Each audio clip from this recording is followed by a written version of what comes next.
Start by placing a good amount of foundations right here on this little corner, and then go ahead and make a spot for your tech Jenny. I recommend placing it on the actual floor, as it means that people have to blow it up like with the actual C4, they can't drop it on a foundation. Now go ahead and put your walls right here, and then go ahead and layer it as many times as you want. I went ahead and built it almost all the way up, built it 3 walls high, built a little platform, put a doorway, kind of like my other towers if you guys have watched some of my more recent videos. So just build it up 3 walls high. I recommend putting a layer of vaults behind it, put a layer of vaults in front of it, and then we'll get to the next part. Next, go ahead and place your hatch frames kind of like this. It's going to be a little bit harder for the bottom ones if you've already placed the vaults. If you have not put the vaults down yet, I recommend putting these down first, as it kind of messes up by doing this. As you can see, I did it first, so I had a little bit of an issue, so I had to tear down all the vaults and then place them and then put the vaults back down. Next, go ahead and build some stairs leading down from your double door inside. You can do whatever design you guys want because this is a very small space to work with, but this is just kind of the design that I have for this area. Next, do a very basic design for the turrets. It's just 1 tech turret in the middle and then 2 heavies on the side. Do this for every single hatch frame. The ones that is right by the platform, you are going to want to put a little bit spaced out farther so you are able to get through there and also able to snipe people that are trying to raid you. Next, go ahead and just place, I did this because I've seen a lot of tour videos of these caves, and I've actually found that if you place turrets just randomly on the ground, it actually helps a lot with the defense of your base. So go ahead and place, you can put as many turrets as you want if you have no turret limit, but I just went ahead and put 2 heavies, 2 techs, 2 heavies, and just kept doing a pattern of that through the entrance of the cave. Next, this is optional, but I highly recommend it as it makes this cave harder to raid.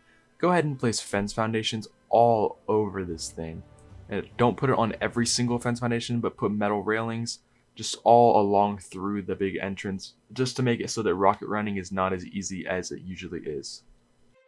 After you're done, it should look something like this. Next, we are going to work on interior turret wall number 1. So go ahead and place a zigzag kind of pattern like this. It's going to have to be pretty close to how I have it to make it all look really good and OCD friendly. This took a long time to make it look this friendly because the triangle foundations are a little weird. I wish there was a different style. But anyways, the middle one is going to be 10 long, and then the 2 on the sides are both 8 long. So go ahead and place your hatch frames like this. And it's a pretty basic turret tower because cave flyers should be turned off. If they are, you're going to have to build a different kind of turret wall. But if not, it shouldn't really matter. But all you do is just get your pillars, keep building up. So I went ahead and built up 2, and then just did what I did on the bottom, and then built up another 2, and did that again for all 3 of them. Next, I went ahead and just vault dropped all of the bottoms because this cave is 6x and people can rocket run. So I went ahead and vault dropped the bottoms and also vault dropped this first layer just so they can't really blow that up. It makes it a little harder. But anyways, for this layout for the turrets, we're going to put heavy turrets on each of the corners like this, and then fill the entire rest with heavy turrets. I went ahead and put a 4th wall over on the second entrance, but after you're done, it should look something like this. For the first entrance, I went ahead and just scattered turrets all over the place, as you don't really need a turret wall here. It's kind of useless, it just kind of ruins your turret limit. So I just went ahead and put some turrets all along through this little area. Next, this is going to be interior turret wall number 2.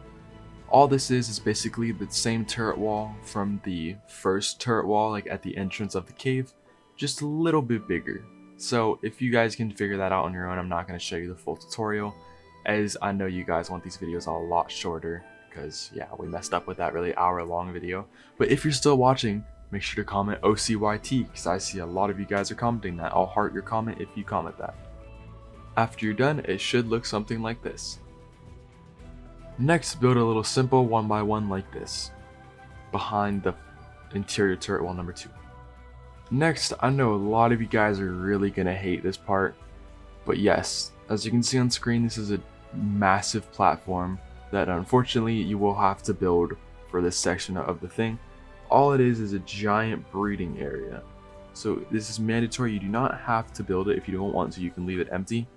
But I highly recommend it. Just you can build it with wood or something. It's not, because I mean, if they're this far in the cave, you're already done anyways, to be honest. I just put metal as it appeals better. Here's what it should look like after it's done. You should put some tech troughs all over the place. Hanging towers are not required because, I mean, all it does is just help from people from meshing. But that part in the middle, don't mind the Titan bows. This is mandatory as it helps to feed all the dinos and keep everything sorted. Next, this is going to be the second hanging tower that we are going to build. This is basically like a turret wall. I see this on all kinds of videos for this cave. And every single one of them, they all use a turret wall right here, but from a hanging cliff, from a cliff plat. It's the best thing to do here, and it's not awkward and sitting on the ground. This still allows you to get water dinos through, which I like. That is why I'm going to use this.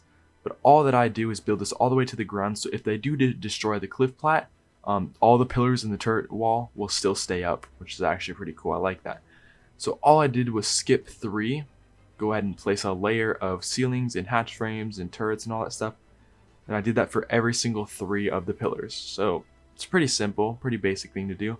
On the top of the cliff plat, I went ahead and put some heavy turrets on there just in case somebody could figure out how to get up there. I doubt it, but hey, it helps. After you're done, it should look something like this for the entire wall. Pretty basic. So now in front of this, what we're going to go ahead and build is it's basically a thing to stop water dinos and just to stop soaking dinos from getting through. It does not stop them, but it basically sets players back as players have to go and blow them up, which means they're just going to lose even more kits and it stalls time. So I recommend building these little walls. It's just fence foundations and double doors. It's extremely cheap to build, that's why I build them all the time. But go ahead and place them in front of your turret walls, just not too close, or then people can outline of sight your turrets. You guys are really going to hate me for this part, but I don't know what happened. I just guessed that my software for my computer that I used to record was updating at the time that I was recording the building part of this, but it did not record any of it for some reason. It shows that it's there, but it's not, which really sucks. But anyways, if you guys can try to replicate this as much as you can, I'm not going to rebuild it because I have my material list. I have everything already done, which really sucks because if I rebuild it, it's going to be so hard to get it exactly perfect as I had. But as you can see, there's 36 cryos in each one of those. You got the tech trans, the tech teleporter, 8 tech reps, 5 tech indies. That's weird. 5 indie forges. We have 1, 2, 3, 4, 5, 6, 7, 8, 9. We have 10 fabricators, 6 smithies, and 12 chem benches. So if you guys can somehow replicate that, it's not hard. I just cannot get it right. But anyways, I hope you guys enjoyed this video. Don't forget to leave a like and don't forget to hit that subscribe button, and also don't forget to hit join if you're new. But anyways, I hope you guys enjoyed and peace out.